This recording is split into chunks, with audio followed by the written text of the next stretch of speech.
Hello तो दोस्तों, आज से हम जोग्टा की जो जीएस वाली बुक है उसको लाइन बाय लाइन पढ़ेंगे और इसका हिंदी मीडियम हम कवर करेंगे।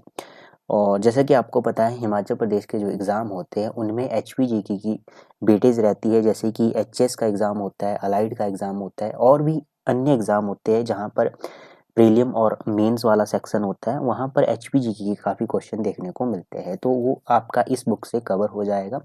इसको हम लाइन बाय लाइन समझेंगे और इसके एमसीक्यू मतलब पूरी बुक को रीड करेंगे।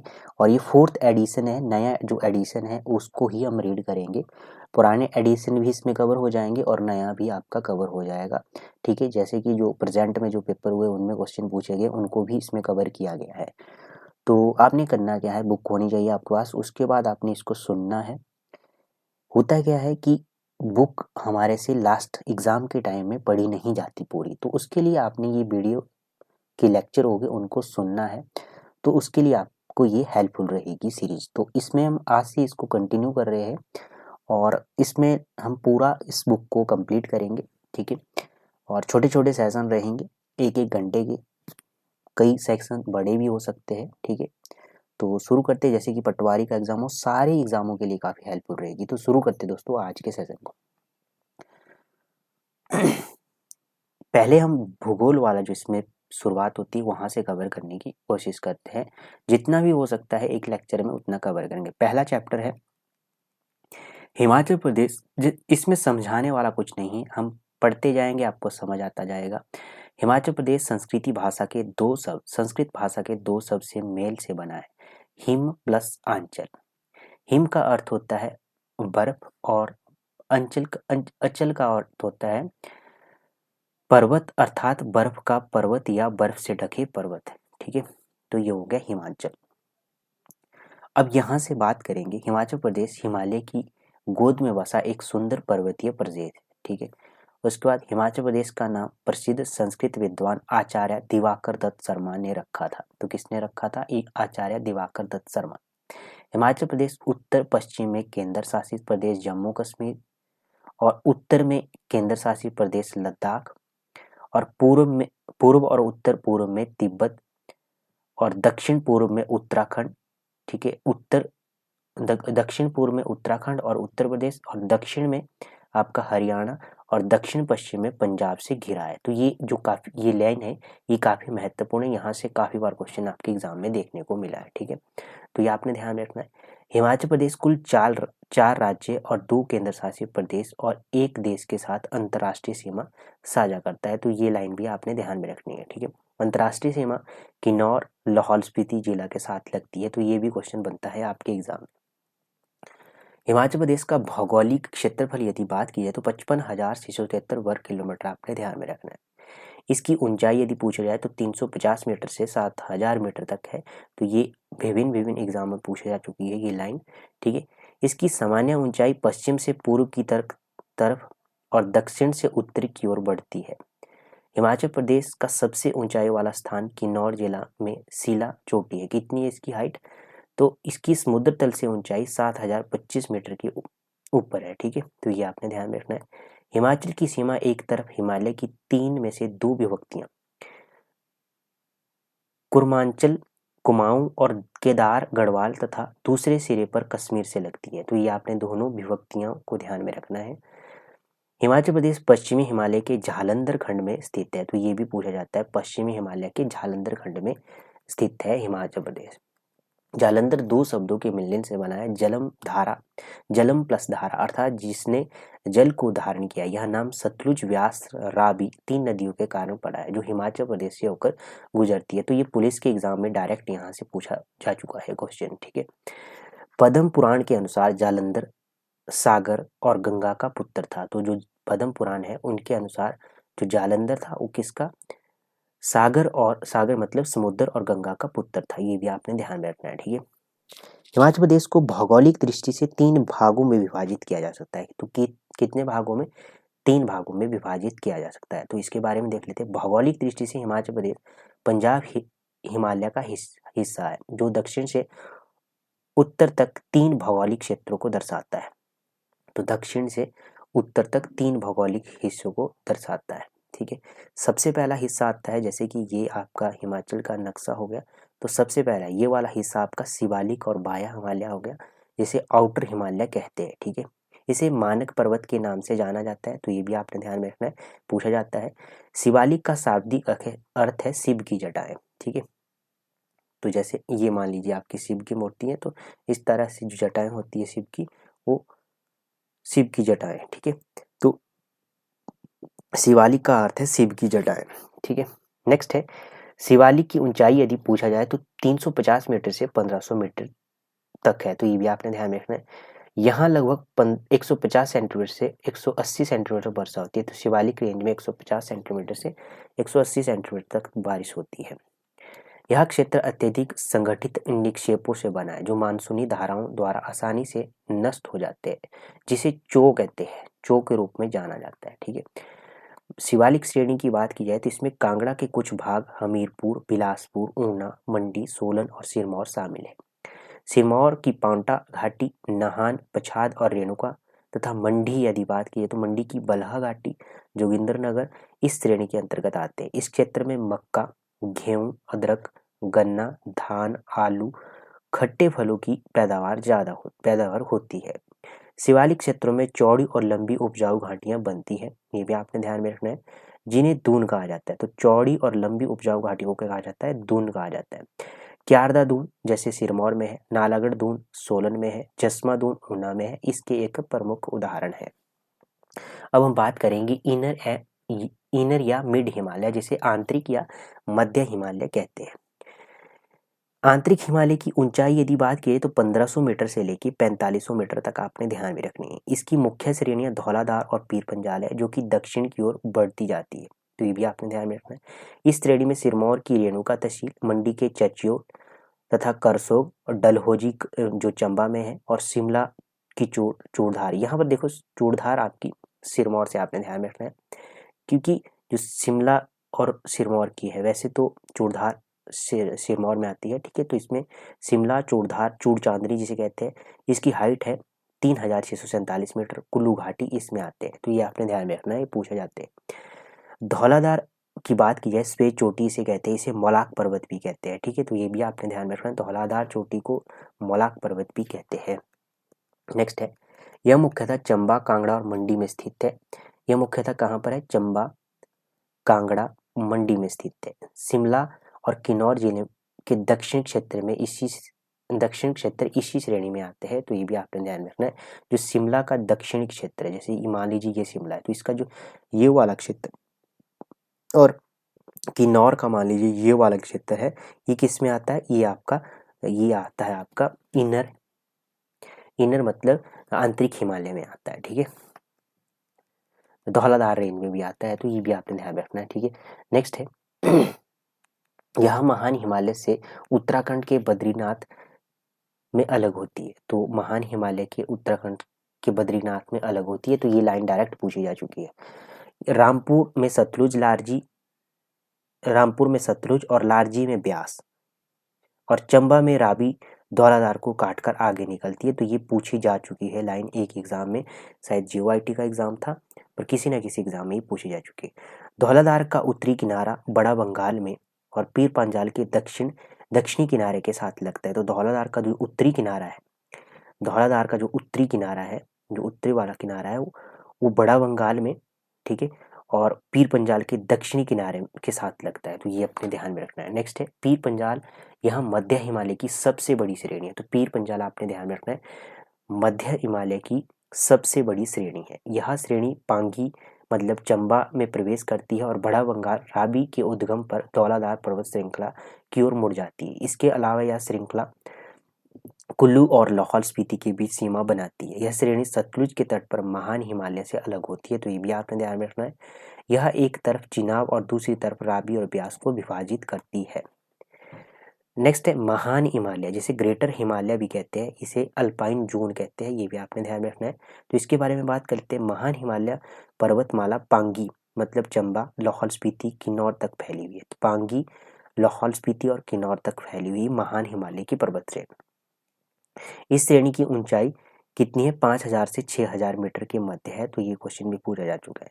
बारालाचा, कुंजुम, प्रांगला और पीन पर्वतीय मुख्य दर्रे भी इस पर्वतमाला में अवस्थित है।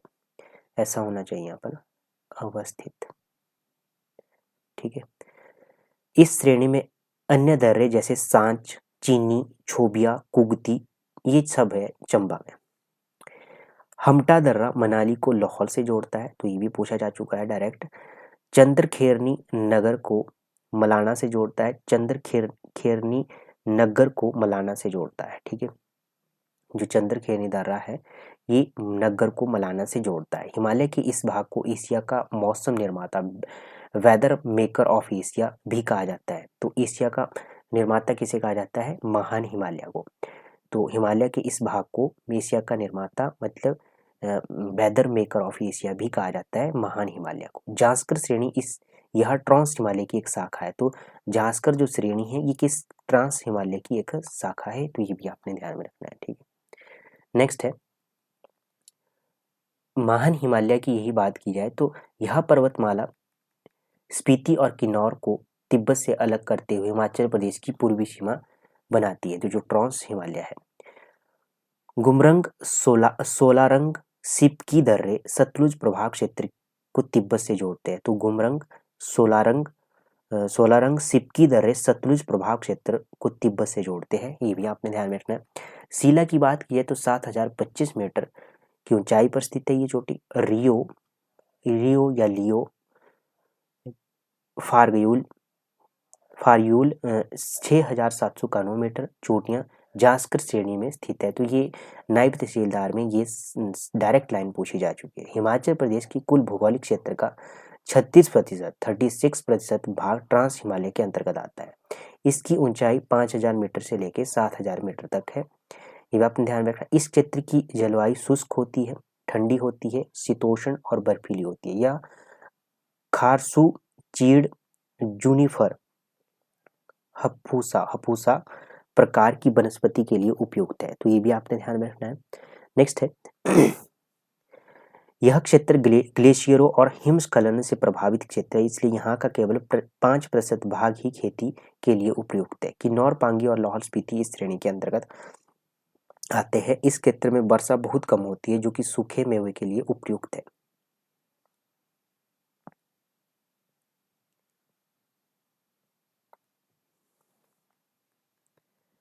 नेक्स्ट है अब भौगोलिक आधार पर हिमाचल प्रदेश को 5 क्षेत्रों में विभाजित किया गया है। तो यहाँ से डायरेक्ट आपके एग्जाम में क्वेश्चन बनेंगे, तो ये हम देख लेते हैं। गीले उपोष्ण क्षेत्र जिसे वेट सब टेम्परेट जोन की बात की जाए तो इसमें कौन कौन से क्षेत्र रहते हैं? पालमपुर आता है, जोगिंद्रनगर आता है, डलहौजी आता है और धर्मशाला आता है। नम उपोष्ण क्षेत्र की बात की जाए, ह्यूमिड सब टेम्परेट जोन की बात की जाए तो इसमें कुल्लू आता है, आपका शिमला आता है, मंडी के कुछ भाग, सोलन, चंबा और कांगड़ा और सिरमौर आते हैं। शुष्क उष्ण क्षेत्र की बात की जाए, ड्राई टेम्परेट जोन की बात की है, इसमें लाहौल स्पीति के ऊंचे अल्पाइन क्षेत्र, पांगी और किन्नौर इसमें आते हैं। नम उपोष्णीय कटिबंधीय क्षेत्र, उष्ण कटिबंधीय, उष्ण हो गया गर्म, कटिबंध हो गया क्षेत्र, ठीक है, आपने ध्यान में रखना है, तो ये कंफ्यूज नहीं होना है यहाँ पर। नम उष्ण कटिबंधीय क्षेत्र जैसे ह्यूमिड सब ट्रॉपिकल जोन की बात की जाए तो इसमें मंडी, नाहन, नालागढ़, नूरपुर आदि आते हैं।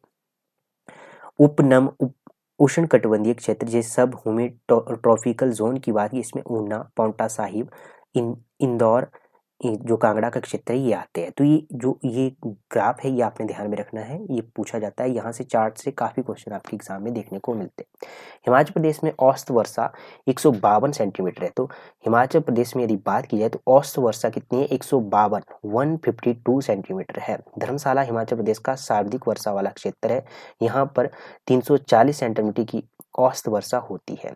स्पीति की बात की जाए, हिमाचल प्रदेश की सबसे कम वर्षा प्राप्त करने वाला सबसे शुष्क क्षेत्र है, ये तो पूछा जाता है।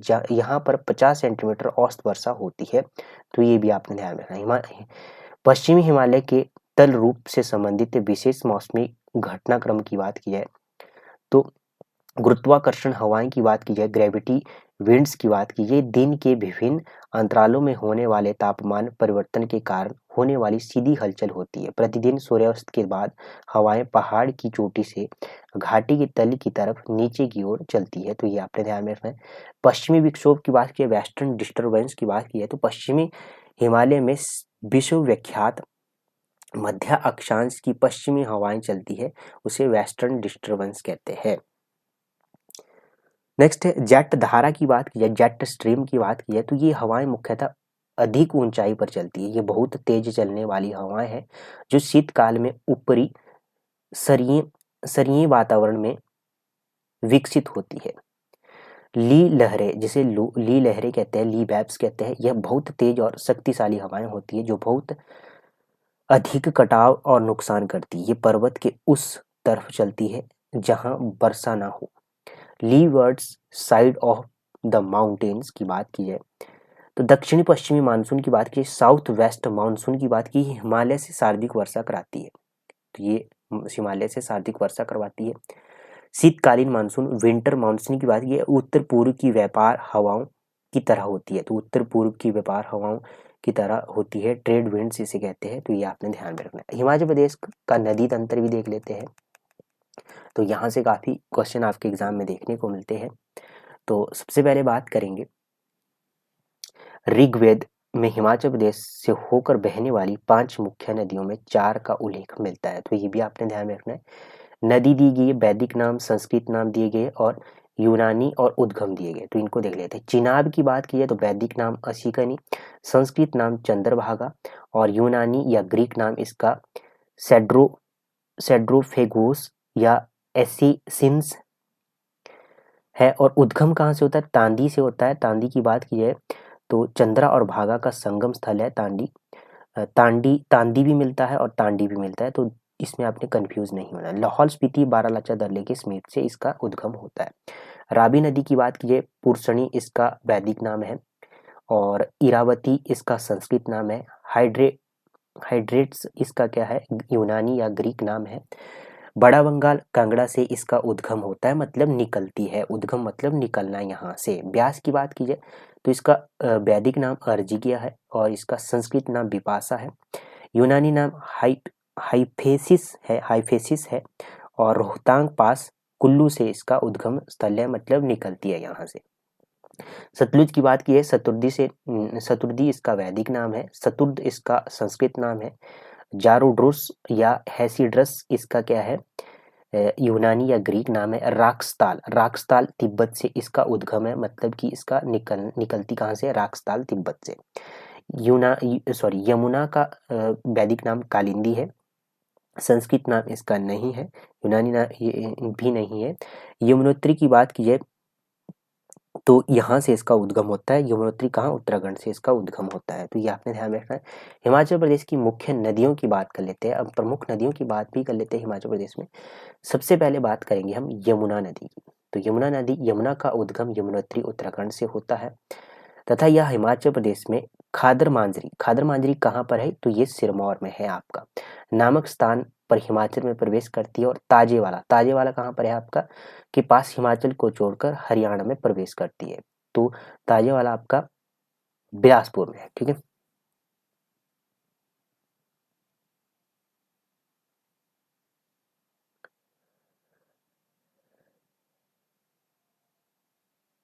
नहीं, ताजेवाला आपका कहाँ पर है ये आप मुझे कमेंट बॉक्स में बताएंगे। ठीक है। यह क्यारदादून को देहरादून से अलग करती है। तो ये क्यारदादून को किससे अलग करती है? देहरादून से अलग करती है। ठीक है। नहीं, हिमाचल प्रदेश में यदि बहने वाली सबसे पूर्वी नदी यदि पूछा जाए तो यमुना आपने बताना है। ठीक है।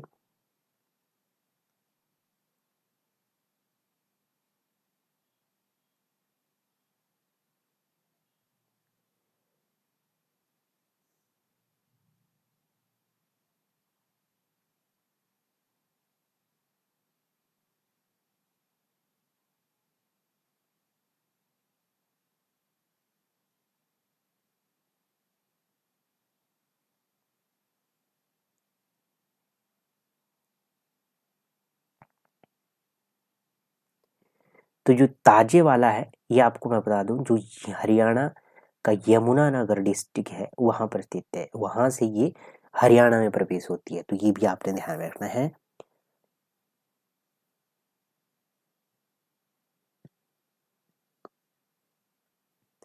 ताजेवाला बैराज भी मिलता है, ठीक है। ठीक है, नेक्स्ट है, अब यहाँ से यदि पूछा जाए आपसे तो हिमाचल प्रदेश में बहने वाली सबसे पूर्वी नदी यमुना, यमुना को सूर्य देव की पुत्री के रूप में वर्णित किया गया है, तो ये भी आपने ध्यान में रखना है। यह हिमाचल और उत्तराखंड की मध्य पूर्वी सीमा पर बहती है, तो ये हिमाचल और उत्तराखंड के मध्य पूर्वी सीमा पर बहती है, तो ये हो गया हिमाचल, ये हो गया उत्तराखंड, इसके मध्य जो पूर्वी सीमा है यहाँ से बहती है, ठीक है। इसकी सहायक नदी, अब यमुना की सहायक नदियां भी आपको पता होना चाहिए। यमुना की सहायक नदियां मुख्य कौन कौन सी है? टॉन्स है, गिरी है, पब्बर है, पटसरी है, आंध्रा है। जलाल, मारकंडा, अश्वनी, बाटा, ये इसकी प्रमुख नदियां हैं। अब इनके बारे में थोड़ी थोड़ी और विशेषताएं जान लेते हैं। सबसे पहले बात करेंगे हम टॉन्स की। टॉन्स यमुना की सहायक नदी है, यह यमुना की महत्वपूर्ण सहायक नदी है। देहरादून घाटी से कालसी नामक स्थान पर यमुना में मिलती है। कहाँ पर? कालसी नामक स्थान पर यमुना में मिलती है। यह नदी सुपीन और रूपीन नामक जलधाराओं से मिलकर बहती है। ये दोनों नदियां उत्तराखंड के नेटवाड़ में मिलती है। तो रूपीन और सुपीन नदियां JOIT के एग्जाम में पूछी जा चुकी है और भी विभिन्न एग्जामों में पूछी जा चुकी है। तो दोनों नदियां उत्तराखंड की नेटवाड़ में मिलती है यमुना से, तो ये अपने ध्यान में रखना। नेक्स्ट है गिरी नदी। गिरी, इसे गिरी या गिरी गंगा भी कहते हैं, तो गिरी नदी को गिरी या गिरी गंगा भी कहते हैं। यह शिमला के जुब्बल नगर के ऊपर कुप्पड़ चोटी से उत्पन्न होती है, वहां से ये निकलती है। मंदुपलास नामक स्थान पर पूर्व की ओर मुड़कर सिरमौर जिले को सिसगिरी तथा ट्रांसगिरी दो भागों में बांटती है। तो ये सिरमौर को दो भागों में बांटती है नदी, सिसगिरी और ट्रांसगिरी, तथा सिरमौर से बहती हुई रामपुर घाट स्थान में यमुना में मिलती है, तो ये भी आपने ध्यान में रखना है। तो सिरमौर से बहती हुई रामपुर घाट स्थान में यमुना में मिलती है। नेक्स्ट है पब्बर नदी की बात कर लेते हैं। पब्बर नदी, पब्बर यहाँ ट्रांस की सहायक नदी है। तो पब्बर की बात की जाए, ट्रांस की सहायक नदी है और यमुना की सहायक नदी है, ये भी आपने ध्यान में रखना है, और ट्रांस की सहायक नदी है जो शिमला के चंद्रनहान झील से निकलती है और त्यूनी में चंद्रनहान झील से निकलती है और त्यूनी में टॉन्स में मिलती है, त्यूनी नामक स्थान पर। रोहड़ू पब्बर नदी के तट पर बसा शहर है। रोहड़ू में पब्बर नदी के साथ सिकड़ी नदी मिलती है, तो रोहड़ू में पब्बर नदी के साथ सिकड़ी नदी मिलती है, तो ये भी आपने ध्यान में रखना। पटसारी की बात करें, पब्बर की सहायक नदी पटसारी है। यह मध्य हिमालय की पहाड़ियों में खड़ा पत्थर आपका नामक स्थान से निकलती है, जो शिमला जिले में है। खड़ा पत्थर कहाँ है? शिमला में। यह नदी हाटकोटी में पब्बर नदी में मिल जाती है, तो ये आपने ध्यान रखना है। आंध्रा की बात करेंगे, यह पब्बर की सहायक नदी है जो शिमला के चिड़गांव से निकलती है और 1997 में आंध्रा नदी पर बाढ़ आ गई थी, जिससे चिड़गांव को लगभग तबाह कर दिया और लगभग 500 लोगों की जानें गई थी। तो यह बादल फटने से अचानक आई बाढ़ के कारण हादसा हुआ था। जलाल की बात कीजिए, यमुना की सहायक नदी है। यह सिरमौर की धारटी श्रेणी से निकलती है। सिरमौर की धारटी श्रेणी से कौन सी नदी निकलती है? तो जलाल नदी निकलती है, ठीक है। उसके बाद और दधाऊ नामक क्षेत्र में गिरी नदी में मिलती है। तो जलाल नदी कहाँ से निकलती है? सिरमौर की धारटी श्रेणी से निकलती है और दधाऊ नामक स्थान पर गिरी नदी में मिल जाती है, तो ये भी आपने ध्यान में रखना है, ठीक है। नेक्स्ट है आपकी मारकंडा नदी। मारकंडा नदी की बात की जाए तो मारकंडा नदी की बात की जाए तो मारकंडा नदी कटासन पहाड़ी है जो, वहां से बड़ावन से निकलती है। तो कटासन पहाड़ी अगर पूछा जाए तो वहां से आपकी बड़ावन से नदी निकलती है मारकंडा। कटासन माता के मंदिर के नीचे, तो कटासन माता का मंदिर के नीचे से गुजरती है। इसके तट पर नाहन शहर बसा हुआ है, तो इसके तट पर कौन सा शहर है? नाहन। अश्वनी, यह नदी शिमला शहर के नीचे से बहती है। अश्वनी नदी साधुपुल कहाँ है? सोलन के पास नदी में मिलती है, तो ये भी आपने ध्यान रखना है। बाटा की बात कीजिए, बाटा यहाँ नाहन चोटी के तल पर उत्पन्न होती है, जिसे जलमूसा का नाला कहते हैं। ठीक है, जिसे क्या कहते हैं? जलमूसा का नाला। यह नदी धारटी श्रेणी से सियोरी नामक झरने से निकलती है। तो धारटी श्रेणी से आपकी जलाल भी निकलती है। जलाल धारटी या सिरमौर की धारटी श्रेणी से निकलती है आपकी जलाल, ये भी आपने ध्यान रखना। और धारटी श्रेणी में सियोरी नामक झरने से निकलती है कौन? तो ये बाटा नदी भी निकलती है। ठीक है, सियोरी नामक झरने से कौन सी निकलती है? आपकी बाटा नदी। धारटी में सियोरी नामक झरने से कौन सी निकलती है? बाटा। यह क्यारदा धून को दो भागों में विभाजित करती है। बाटा नदी यह हिमाचल प्रदेश की एकमात्र नदी है जो कुछ भाग तक पृथ्वी की सतह के नीचे बहती है, फिर बाद में पुनः सतह पर आ जाती है। ये भी आपने ध्यान रखना। यह नदी बाटा मंडी में यमुना में मिलती है, तो ये भी आपने ध्यान रखें। खारा का खाला और खंसारा खाला इसकी सहायक खड्डे हैं। तो खारा का खाला और खंसारा खाला, कंसारा खाला, यह किसकी? बाटा की सहायक नदियां हैं। अब सतलुज नदी की बात कर लेते हैं। सतलुज नदी काफी महत्वपूर्ण है। तो सतलुज नदी की बात की जाए तो इसका पौराणिक नाम सतरुदी है। संस्कृत नाम यदि बात की जाए सतरुदु। यूनानी नामों में से इसे बात की जाए तो हसीद्रस, ठीक है, अथवा जाराद्रास कहते हैं। इसका उद्गम कैलाश पर्वत की मानसरोवर झील के राकस ताल से हुआ है तथा तिब्बत में स्थानीय भाषा में इसको लोंगछेन खंबाया जंगती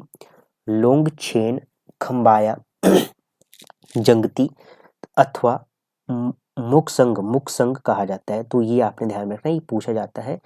तिब्बत में स्थानीय भाषा में सतलुज को लोंगछेन, खंबाया, जंगती और मुकसंग कहा जाता है। तो ये आपने ध्यान में रखना है। यह सिपकिला नामक स्थान पर हिमाचल में प्रवेश करती है। सतलुज नदी सिपकिला नामक स्थान से हिमाचल में प्रवेश करती है और भाखड़ा में हिमाचल को छोड़कर पंजाब में प्रवेश करती है। सतलुज नदी को लाल नदी भी कहते हैं। तो सतलुज नदी को क्या कहते हैं? रेड रिवर भी कहते हैं, क्योंकि बरसात में यह अपने साथ गाद क्या होता है? मिट्टी बहा कर लाती है, जिसके कारण इसका रंग लाल दिखाई पड़ता है। यह छुहारा बड़ाहल स्थान पर किन्नौर से शिमला में प्रवेश करती है। तो ये भी आपने ध्यान में रखना है।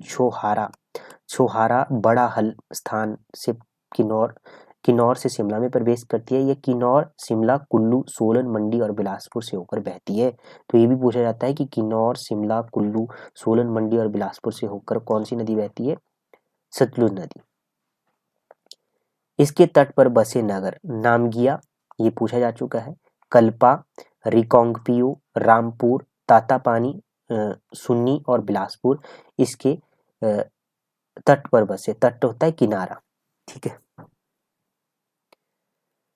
सतलुज की सहायक नदियों की यदि बात की जाए तो कौन कौन सी है सतलुज की सहायक नदियां?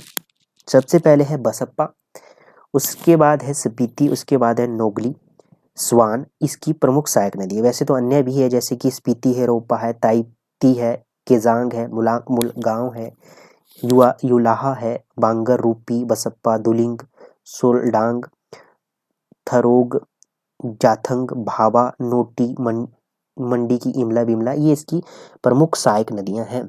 अब इनके बारे में एक एक करके बात करते हैं। बसप्पा की बात कर लेते हैं। सतलुज की सहायक नदी है। यह किन्नौर के सांगला की बसप्पा पहाड़ियों से निकलती है। तो सांगला की बसप्पा पहाड़ियों से निकलती है आपकी बसप्पा, तथा कड़छम में सतलुज में मिलती है। तो कड़छम नामक स्थान पर ये सतलुज में मिलती है। अब स्पीति नदी की बात करेंगे। स्पीति यह लाहौल स्पीति की कुंजुम श्रेणी से निकलती है। तेगपो और कब्जियां इसकी सहायक नदियां हैं। यह किन्नौर में नाम गया स्थान पर सतलुज नदी में मिलती है। नदी के किनारे स्पीति, हौंसी और धनखड़ गोम्पा मुख्य बस्तियां हैं। उसके बाद है नोगली खड, यह खड रामपुर बुसहर में सतलुज नदी में मिलती है। स्वान खड यह शिवालिक श्रेणी की दक्षिणी ढलानों से निकलती है। इन ढलानों को 16 सिंगी श्रेणी भी कहा जाता है। स्वान खड यह शिवालिक श्रेणी की दक्षिणी ढलानों से निकलती है। इन ढलानों को 16 सिंगी श्रेणी भी कहा जाता है। इस नदी को ऊना की दुख की नदी ऊना का शोक भी कहा जाता है। यह ऊना को 2 भागों में विभाजित करती है, स्वान खड्ड या स्वान नदी। अन्य सहायक नदियां हैं सतलुज की, स्पीति है, रोपा, ताई ताइती, केजांग, मुलगांव, युलाहा, बांगर, रूपी, बसप्पा, दुलिंग, सोलडांग, थरोग, ग्याथंग, भावा, नोटी, मंडी में इमला बिमला, ये इसकी प्रमुख सहायक नदियां हैं सतलुज की। ब्यास की बात कर लेते हैं। ब्यास का वैदिक नाम है अर्जिकिया। ब्यास का वैदिक नाम क्या है? अर्जिकिया है। और संस्कृत नाम यदि बात की जाए तो बिपाशा है। इसका उद्गम यदि बात की जाए तो रोहतांग दर्रे से। रोहतांग का पुराना नाम है भृगुतुंग। ये भी पूछा जाता है। प्राचीन काल में लाहौल स्पीति कुल्लू में नहीं जोड़ा था। इन स्थानों के लोगों ने भगवान शिव से दोनों स्थानों को जोड़ने का रास्ता प्रदान करने की प्रार्थना की। इसलिए भगवान शिव ने अपने त्रिशूल से पर्वत को काट दिया और रोहतांग दर्रे का निर्माण किया। इसी के साथ इस नदी की दाईं तरफ ब्यास नदी का एक स्रोत व्यास सिरखी तथा बाईं तरफ इसका मुख्य स्रोत व्यास कुंड है। यह दोनों स्रोत मनाली में 10 किलोमीटर दूर पलचन गांव में मिलते हैं। रहाणी नाला की बात की जाए, ब्यास का पहला सहायक नाला है। ब्यास हिमाचल प्रदेश में 256 किलोमीटर की दूरी तय करने के बाद मिर्थल नामक स्थान पर पंजाब में प्रवेश करती है। तो ये भी आपने ध्यान रखना है। यह नदी पंजाब में हरी का पत्तन नामक स्थान पर सतलुज नदी में मिल जाती है। तो ब्यास नदी। ब्यास नदी को बिपाशा क्यों कहा जाता है, इसके बारे में भी देख लेते हैं। यह एक बार विश्वामित्र ने ऋषि वशिष्ठ के 100 पुत्रों को मार दिया। तो ऋषि वशिष्ठ ने घोर दुख और पीड़ा में खुद को रस्सियों में बांधकर इस नदी अर्जिका में छलांग लगा दी, परंतु इस नदी ने उनकी रस्सियां खोलकर उन्हें बाहर फेंक दिया। उस स्थान को अब विशिष्ट गांव के नाम से जाना जाता है। तभी से ऋषि वशिष्ठ की रस्सियां खोलने के कारण इस नदी का नाम बिपाशा पड़ गया।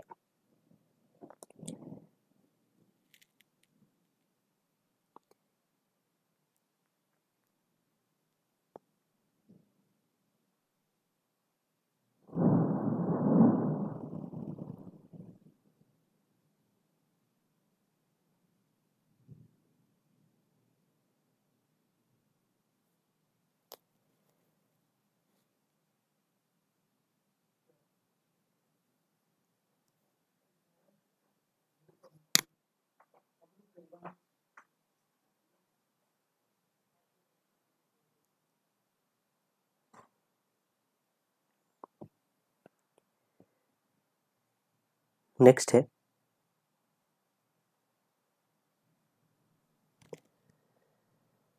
इसके तट पर, ब्यास के तट पर बसने वाले नगर यदि पूछा जाए तो मनाली नगर आपने ध्यान में रखना। नगर कुल्लू, कटराइन, रायसन, कुल्लू, पंडोह, मंडी, सुजानपुर, नदौन, देहरा, गोपीपुर, कांगड़ा का, ये सब इसके किनारे बसे हुए। ऋषि नारद, वशिष्ठ, विश्वामित्र, भृगु, जगमद, जमदागिन, भारद्वाज, वामदेव, कपिल, गौतम, श्रृंगी, व्यास और परशुराम यहाँ कई बार आते थे। मुख्य सहायक नदियां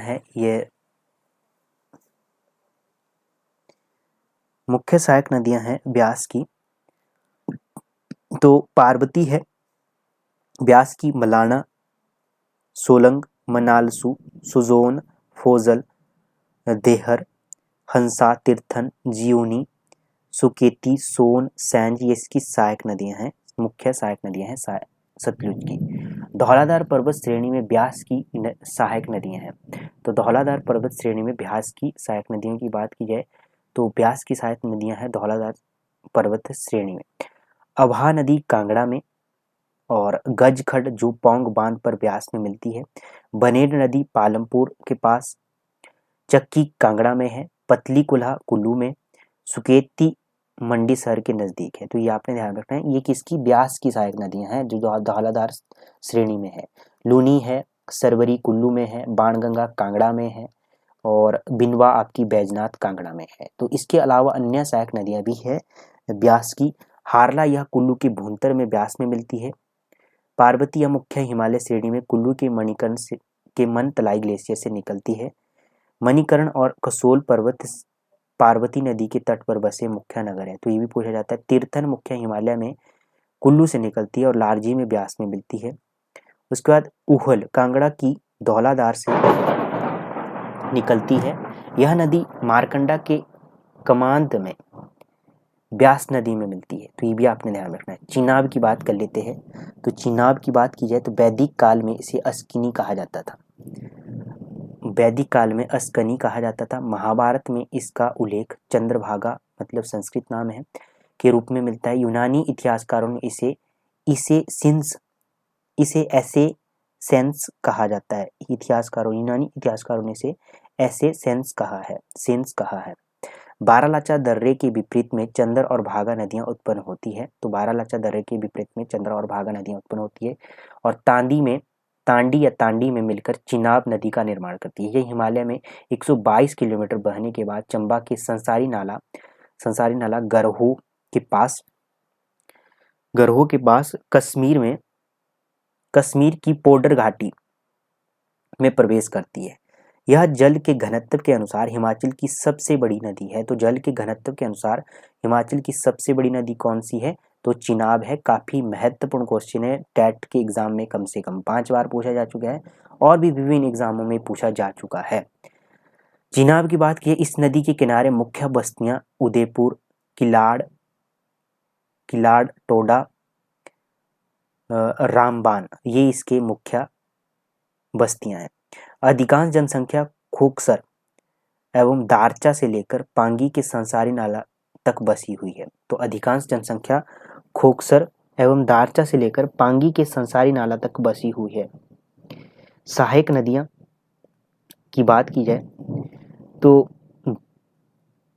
भागा इसकी सहायक नदी है चिनाब की। यह लाहौल घाटी के सूरताल से निकलती है, सूरताल लेक से निकलती है। इसे गारा घाटी के नाम से भी जाना जाता है। तो भागा घाटी को गारा घाटी के नाम से भी जाना जाता है। यह चंद्र हिमनद ग्लेशियर से निकलती है। इसके तट पर खोकसर गांव बसा है, ये पूछा जा चुका है। चंद्रा घाटी को रंगोली घाटी के नाम से जाना जाता है। तो ये भी पूछा जा चुका है। मियार और थिरोट यह नदियां पटसन घाटी से चिनाब में मिलती है। तो ये भी चिनाब की सहायक नदी है।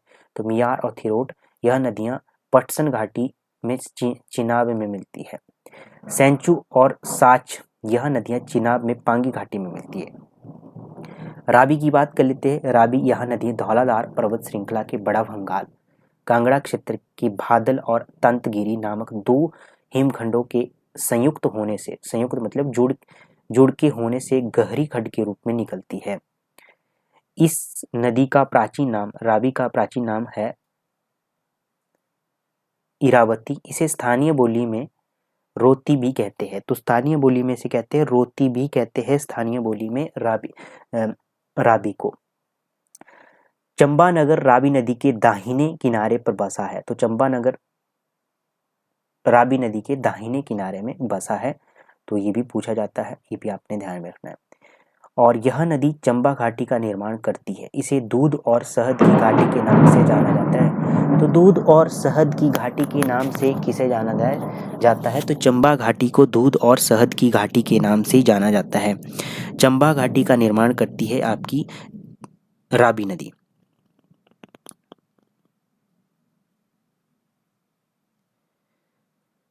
दूध और शहद की घाटी के नाम से जाना जाता है चंबा घाटी को। रावी नदी पीर पंजाल को धौलाधार से अलग करते हुए एक खाई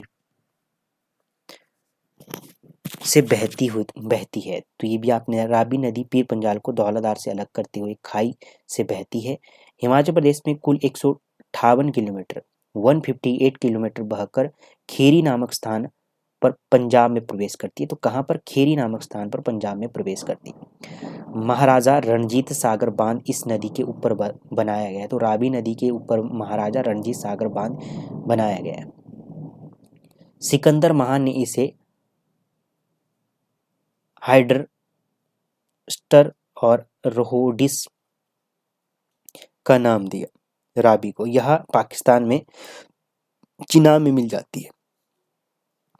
ठीक है, सहायक नदियां हैं रावी की, तो भांदल है, यह पीर पंजाल और धौलाधार पर्वत श्रेणी के बीच बड़ा बंगाल से निकलती है। तो पीर पंजाल और धौलाधार पर्वत श्रेणी के बीच बड़ा बंगाल से निकलती है भांदल, और तंतगिरी में समा जाती है, तंतगिरी में समा जाती है भांदल।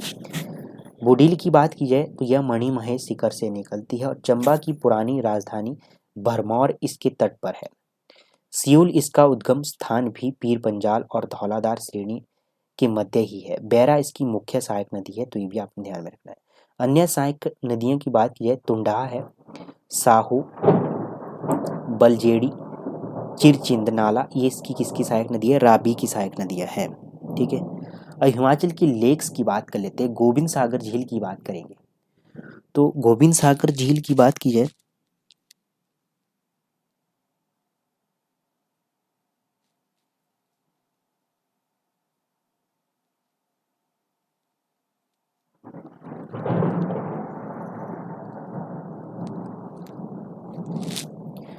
यह झील हिमाचल प्रदेश के बिलासपुर जिले में एक मानव निर्मित झील है।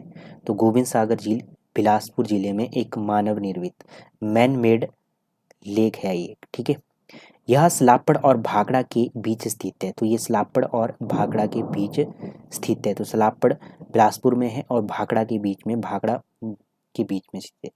यह हिमाचल की सबसे बड़ी मानव निर्मित झील है। तो ये काफ़ी बार पूछा जा चुका है, जो लगभग 90 किलोमीटर लंबी और 170 वर्ग किलोमीटर के आसपास के क्षेत्र में फैली है। एरिया इसका कितना है? तो 170 वर्ग किलोमीटर, 90 किलोमीटर लंबी और 170 वर्ग किलोमीटर क्षेत्र में फैली हुई है। ठीक है, पंडित नेहरू ने इस बांध को पुनरुत्थानशील भारत का नया मंदिर कहा। ठीक है, तो ये भी आपने ध्यान में रखना है। यह जलाशय सतलुज नदी पर है। इसका नाम 10वें सिख गुरु गोबिंद सिंह के नाम पर रखा गया। यह बांध दुनिया के सबसे ऊंचे गुरुत्वाकर्षण बांधों में से एक है, जो कि अपनी नींव से लगभग 225.5 मीटर ऊपर है। अमेरिकन बिल्डर हार्वे स्लोकम ने 1955 में इसे बनाना शुरू किया था और 1962 में बनकर तैयार हुआ। इसमें पुराना बिलासपुर शहर डूब गया। इसके बचे मंदिर अवशेषों को पर्यटन की दृष्टि से पुनरुत्थान के कदम उठाए गए। ठीक है, जल स्तर को बनाए रखने के लिए ब्यास नदी के प्रवाह को ब्यास सतलुज लिंक द्वारा गोविंद सागर की ओर मोड़ दिया गया। यह कार्य 1976 में पूरा किया गया। गढ़ासुर झील की, यह चंबा जिले के चुराहा तहसील में 3470 मीटर मतलब कि 11,380 फीट ऊंचाई पर स्थित है। मीटर को 3 से डिवाइड करना होता है, 1 मीटर 3 फीट का होता है। ठीक है, इसके तट पर काली माता का मंदिर तथा झील के समीप गौरीकुंड रमणीय स्थल है। ठीक है, रमणीय स्थल होना चाहिए, गौरीकुंड रमणीय होगा, रमकीय नहीं होगा, रमणीय स्थल होगा। ठीक है, महाकाली डल नामक झील भी यहाँ स्थित है। तो महाकाली डल नामक झील कहाँ पर स्थित है? घड़ासुर लेक के किनारे। यह चंबा जिले की एकमात्र झील है जिसकी परिक्रमा करके डल यात्रा की जाती है। स्थानीय बोली में डल का मतलब झील होता है। तो स्थानीय बोली में डल का मतलब क्या होता है? झील। ठीक है, खजियार लेक काफी बार पूछी जाती है। यह झील चंबा के खजियार कस्बे के मध्य में स्थित है। यह एक छोटी झील है, इसे कुंड कहा जाता है। यह झील 1951 मीटर मतलब कि 6,402 फीट ऊंचाई पर स्थित है। यहाँ पर खजिया नाग का मंदिर है। तो ये भी आपने ध्यान रखना है, खजिया नाग का मंदिर है खजिया लेक के नज़दीक। यह डलहौजी से 24 किलोमीटर दूर है। तो खजियार झील डलहौजी से 24 किलोमीटर दूर है। 7 जुलाई 1952 में स्विट्जरलैंड के एक दूत बिली पी ब्लेजर ने इसे छोटा स्विट्जरलैंड का नाम दिया था। तो किसने? विली पी ब्लेजर ने छोटा स्विट्जरलैंड का नाम किसे दिया?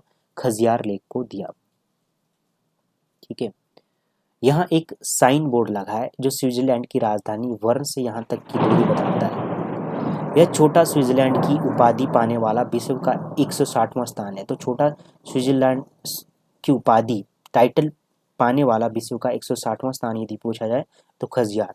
खजियार में प्रसिद्ध काला टोप अभ्यारण्य है। तो काला टोप अभ्यारण्य कहाँ है? खजियार में है। लामा डल झील की बात किया, चंबा झील में स्थित है, चंबा डिस्ट्रिक्ट में स्थित है। यह 7 झीलों का एक समूह है। यह ध्यान कुंड से 20 किलोमीटर दूर है। इसकी गहराई अभी तक अज्ञात है। जन्माष्टमी पर स्थानीय गद्दी लोग यहाँ आते हैं। ठीक है, लामा डल झील। मणिमहेश झील, यह भरमौर से 35 किलोमीटर दूर है। भरमौर मतलब चंबा से 35 किलोमीटर दूर है। यह कैलाश पर्वत की बात की जाए तो 5660 मीटर के तल पर स्थित है। मान्यता है कि इसे काली माँ का वरदान है तथा भगवान शिव द्वारा रक्षित है। ये मणिमहेश, यह प्रतिवर्ष मणिमहेश यात्रा आयोजित की जाती है।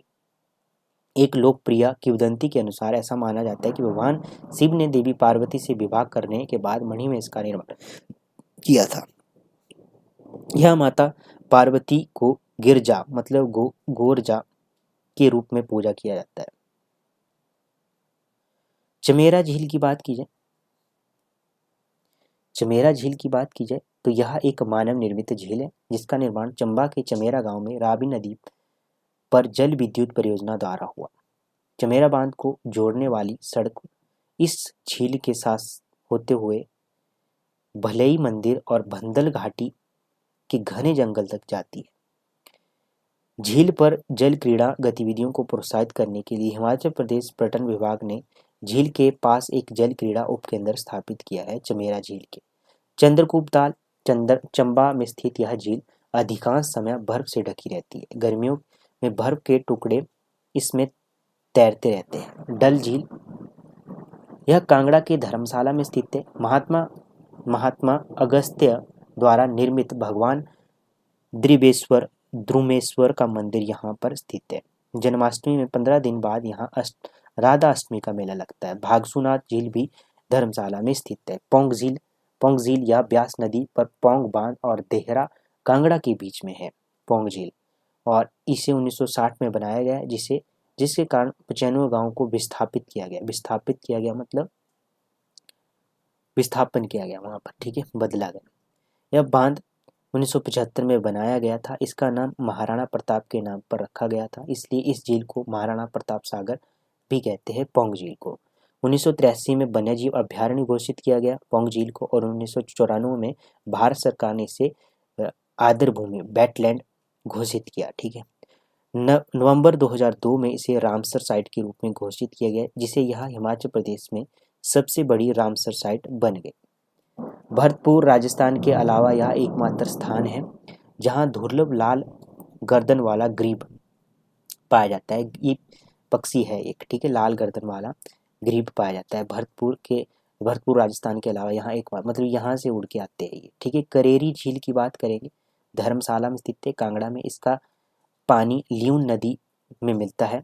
यह धौलाधार पर्वत श्रृंखला के लोकप्रिय 7 झील की पैदल मार्ग की शुरुआत करती है। श्रृंखला इस तरह से होता है शुद्ध, है ना। कुमारभा झील की बात किया, मंडी जिले के चचोट स्थान पर है। यह झील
कुमारबा झील यह मंडी जिले के चचोट स्थान पर है। इस झील के में पास के एक मंदिर में चढ़ाया जाने वाला सोना चांदी झील में जमा कर दिया जाता है। रिवाल्सर झील की बात करेंगे। यह मंडी जिले की रिवाल्सर में स्थित है। इसे बौद्ध परंपरा में तसो पेमा भी कहा जाता है। तो बौद्ध परंपरा में तेसो पेमा भी कहा जाता है। बौद्ध परंपरा में रिवाल्सर झील, इसे टापू के समूह झील के रूप में जाना जाता है। इसे पद्माकन भी कहा जाता है। पद्माकन भी कहा जाता है, जिसका अर्थ है कमल को धारण करने वाला। ऐसा माना जाता है इस यहाँ पद्म संभव की आत्मा का वास है। 1 अप्रैल 2012 को पद्म संभव की 37.5 मीटर मतलब 123 फीट विशाल प्रतिमा का 14वें दलाई लामा द्वारा उद्घाटन किया गया। यह झील नागपंथ तथा नाग पूजा से संबंधित है। इस झील का पानी रिवाल्सर में नागचला मंडी से 10 किलोमीटर दूर मंडी शिमला राष्ट्रीय राजमार्ग तक भूमि के नीचे बहता है। रिवाल्सर का नाम पद्माकन क्यों पड़ा? यह एक बार जौहर मंडी का तिब्बतीय नाम में राजा असरधर रहता था। इसकी पुत्री मंदरबा ने सब राजसी ठाट बाट त्याग कर खुद को धर्म के मार्ग पर समर्पित कर दिया। उसने एक बौद्ध भिक्षु शांतर क्षित्रा, जिसे पद्म संभव का भाई माना जाता है, शांत रक्षिता, जिसे पद्म संभव का भाई माना जाता है, के समक्ष प्रतिज्ञा ली। एक दिन पद्म संभव शिक्षा देने के लिए वहां आए और वहां एक गाय चराने वाले ने उन्हें एक साथ देख लिया और अफवाह फैला दी कि मंदरवा किसी के साथ प्रेम प्रसंग कर रही है। क्रोधित राजा ने मंदरवा को धरती में कांटों भरे गड्ढे में कैद कर लिया और उसने पद्म संभव को बांधकर चिता पर लिटा दिया और आग लगा दी। जब कई दिनों तक धुआं बंद नहीं हुआ तो राजा ने उस स्थान पर जाकर देखा। वह आश्चर्यचकित रह गया जब उसने देखा कि यह स्थान एक झील बन गया है, जिसके बीच में एक कमल खिला हुआ है। राजा को पश्चाताप हुआ और उसने पद्म संभव को अपना सारा राज्य दे दिया और मंदरवा से उसका विवाह भी करवा दिया। लोमस ऋषि ने भगवान शिव की तपस्या की और भगवान शिव ने प्रसन्न होकर ऋषि को 7 तैरते हुए टापू दे दिए। वहाँ एक सिख गुरुद्वारा भी है, जिसे गुरु गोबिंद सिंह जी की याद में 1930 में मंडी के राजा जोगिंदर सेन ने बनवाया था। रिवाल्सर झील हिमाचल प्रदेश की ऐसी झील है जहाँ पर तीनों धर्मों के मंदिर तथा हिंदू, बौद्ध, सिख है। कुंतभयोग झील। कुंतभयोग, इस झील का नाम पांडवों की माता कुंती के नाम पर पड़ा। यह मंडी में रिवाल्सर नगर की चोटी पर है। कालासर झील रिवाल्सर नगर की पहाड़ी चोटी पर मंडी जिले में स्थित है। सुखसर झील रिवाल्सर नगर की पहाड़ी चोटी पर है। सर्दियों में यह बर्फ से ढक जाती है। पंडोह झील यह मंडी शहर से 14 किलोमीटर दूर मंडी कुल्लू राष्ट्रीय राजमार्ग पर है। रन ऑफ द रिवर बिजली योजना के हिस्से के रूप में है। यह सुरंगों और चैनलों की 38 किलोमीटर मतलब 24 मील लंबी प्रणाली के माध्यम से ब्यास नदी के पानी को दक्षिण पश्चिमी की ओर मोड़ती है। पानी का उपयोग देहर पावर हाउस में बिजली उत्पादन के लिए किया जाता है, जिसे सतलुज नदी मतलब कि सलापड़ पर में छोड़े जाने से पहले दोनों नदियों को जोड़ा जाता है। यह पंडोह बांध के लिए जलाशय के रूप में कार्य करता है, जो 1970 में पूरा हुआ। इसका प्रबंधन भाखड़ा ब्यास प्रबंधन बोर्ड BBMB द्वारा किया गया। पंडोह झील हो गया। परासर झील की बात करेंगे। पूछा जाता है मंडी शहर में 30 किलोमीटर दूर यह तैरते टापुओं की झील है। तो परासर झील तैरतू टापू की झील है। यह समुद्र तल से 2730 मीटर मतलब कि 8960 फीट की ऊंचाई पर स्थित है। यहाँ पर पैगोडा शैली में बना 3 मंजिला मंदिर है, जो ऋषि पराशर को समर्पित है, जिसे 1340 ईस्वी में राजा बाणसेन के द्वारा बनाया गया था। मान्यता के अनुसार कहा जाता है कि इस झील का निर्माण ऋषि पराशर ने अपनी छड़ी से जमीन पर प्रहार करके किया था। यह हर साल इस झील पर सरनोहली नामक मेले का आयोजन किया जाता है। सरनोहली नामक मेले का आयोजन किया जाता है। मछियाल झील, यह मंडी जिले के जोगिंदरनगर में स्थित है। इस झील का नाम मच्छिंद्र राम नाथ के नाम से पड़ा है, जो कि भगवान विष्णु के मत्स्य अवतार थे। गुरु गुरु गोरखनाथ मच्छिंद्र नाथ के शिष्य में से एक थे। भृगु झील, यह कुल्लू में रोहतांग दर्रे के पास है। यह समुद्र तल से 4235 मीटर की ऊंचाई पर स्थित है। सरयोलसल झील, यह कुल्लू में जलोड़ी दर्रे के पास है। माँ बूढ़ी नागिन का मंदिर भी यहीं स्थित है, जिसे नागू की माता के नाम से जाना जाता है। तो सरयोलसल झील है ये। मनतलाई, कुल्लू में यह पार्वती नदी का स्रोत है। 4200 मीटर की ऊंचाई पर स्थित है ये मानतलाई। श्रिंग टिंगू झील कुल्लू में स्थित है। यहाँ से बड़ा बंगाल का मनोरम दृश्य दिखाई देता है, जो इसे एक आनंदमय गंतव्य बनाता है। सोरकुंडी, यह झील हिमाचल प्रदेश की जिला कुल्लू में स्थित है। इसे रानी सुही लेक ट्रैक के नाम से भी जाना जाता है। सोरकुंडी दो शब्दों के मेले से बना है। सौरकुंडी, सौर मतलब झील और कुंडी मतलब तलने की कढ़ाई। वैसे तो कुंडी होती है जहाँ मसाले कूटे जाते हैं ना, पर इसमें इसका मतलब है कुंडी मतलब तलने की कढ़ाई। चंद्रनहान झील, यह रोहड़ू तहसील की चांसोल चोटी के समीप है। चंद्रनहान झील रोहड़ू तहसील की चांसल चोटी में स्थित। इसी झील में पब्बर नदी निकलती है। सरू झील, यह झील शिमला के चांसल क्षेत्र में स्थित है। तानू जुब्बल, यह शिमला के नारकंडा थानेदार कोटगढ़ घाटी में स्थित है। यहाँ नाग देवता मंदिर के लिए प्रसिद्ध है, जहाँ स्थानीय लोग नाग देवता की पूजा करते हैं। ब्राडोनसर, यह झील डोडरा, क्वार और सांगला के मध्य स्थित है। तो ये डायरेक्ट स्टेटमेंट आपके नायब तहसीलदार के एग्जाम में पूछी जा चुकी है। कराली झील, यह शिमला के मसोबरा में छोटा साली पहाड़ी पर एक गंदे पानी की झील है। इसका आकार शिमला के अन्नाडेल मैदान के बराबर है। थोरेट झील, यह झील किन्नौर में भूमतलाश नामक धार में स्थित है। यूला कांडा किन्नौर जिले के निचार में स्थित है। यूला कांडा, यहाँ पर दुनिया का सबसे अधिक ऊंचाई वाला 3895 मीटर मतलब कि 12700 फीट पर स्थित कृष्ण मंदिर है। तो ये पूछा जाता है यूला कांडा। कारा झील, जिला सिरमौर के भावा घाटी में स्थित है। नाको झील, यह सर्दियों में स्केटिंग के लिए मशहूर है। यह किन्नौर के नाको गांव में स्थित है। झील के आसपास बौद्ध मंदिर और एक गुफा है। यह गुरु पद्म संभव के पैरों के निशान बने हुए हैं। सोरंग झील, यह झील किन्नौर की निचार तहसील में स्थित है। रेणुका झील, यह सिरमौर में स्थित है। झील नाहन से लगभग 45 किलोमीटर दूर है। इसकी आकृति सोई हुई स्त्री जैसी है। यह जब रेणुका के पुत्र परशुराम ने अपने पिता की आज्ञा का पालन करते हुए अपनी माता का वध किया, तब यह झील बनी। यह अंतर्राष्ट्रीय रेणुका वार्षिकी मेला दिवाली के 10 दिन बाद लगता है। यह मेला 6 दिनों के लगता है, जिसमें भगवान परशुराम की शोभा यात्रा निकलती है। यह हिमाचल की सबसे बड़ी प्राकृतिक झील है, जिसकी परिधि लगभग 3214 मीटर है। यह झील हिमाचल प्रदेश का सबसे छोटा रामसर आर्द्रभूमि स्थान है। इसका क्षेत्रफल 4 वर्ग किलोमीटर में फैला है। ऐसा माना जाता है एक समय में गिरी नदी इस झील के तट के साथ से बहती थी। सुकेती या सकेती झील सिरमौर में शिवालिक जीवाश्म फॉसिल पार्क के पास स्थित है। मारकंडा नदी भी जीवाश्म उद्यान के नजदीक है। यह पुराने समय में पानी से भरी होती थी, लेकिन वर्तमान में रेत और पत्थर से भरी हुई है।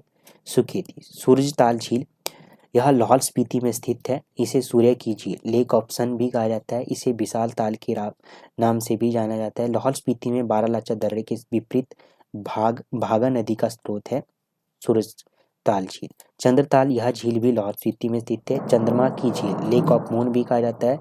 चंद्रमा नदी का स्रोत है और यह रामसर आर्द्रभूमि स्थान भी है। चंद्रताल झील, चीनी यात्री हेवन स्वांग ने इसे लोहित सरोवर का नाम दिया।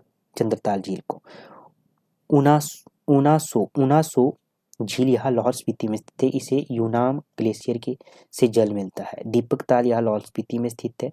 नीलकंठ झील, यह लाहौल स्पीति में स्थित है।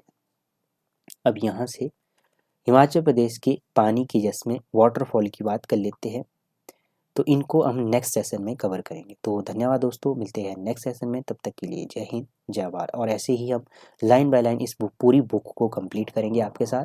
तो धन्यवाद दोस्तों, मिलते हैं नेक्स्ट सेशन में। अगर इस सेशन को आपका हमें अच्छा रिस्पांस मिलता है तो तब हम आगे वाला जो सेशन है उसे कंटिन्यू करेंगे और पूरी बुक को लाइन बाय लाइन इसी तरह से कंप्लीट करेंगे। तो धन्यवाद दोस्तों।